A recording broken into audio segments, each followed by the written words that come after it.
आणि या सगळ्या निवडणुकांमध्ये वंचितची भूमिका देखील लक्षवेधी ठरली। दरम्यान आजच्या निकालामध्ये प्रत्येक पालिकेत वंचित खातं उघडणार असल्याचं वंचितचे अध्यक्ष प्रकाश आंबेडकरांनी मत व्यक्त केलंय आणि यावेळी बोलताना त्यांनी भाजपवर देखील खरमरीत टीका केली आहे। सोबत वंचितचे सर्वेसर्वा बाळासाहेब आंबेडकर 29 महापालिकांसाठी काल मतदान झालंय, आज मतमोजणी आहे। काय असेल राज्याचं चित्र, 29 महापालिकांचं चित्र काय असेल? भारतीय जनता पक्षाने एक पक्ष राज्य करण्याचा प्रयत्न केला होता। त्याला या महानगरपालिकेमध्ये तडा जाईल असं मी त्या ठिकाणी मानतोय। मी जसं म्हणतो की मिक्स्ड रिझल्ट येण्याची शक्यता आहे। याचा अर्थ तुम्ही सगळ्यांनी मिळून राजकारण केलं पाहिजे।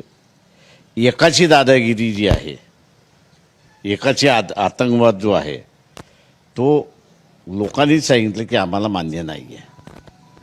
त्याच्यामुळे हा सगळ्यात मोठा निर्णय असं मी त्या ठिकाणी मानतोय। कसा प्रतिसाद देतील मतदार वंचितला? ते आम्ही असं म्हणतोय की आम्ही असणाऱ्या प्रत्येक महानगरपालिकेमध्ये खातं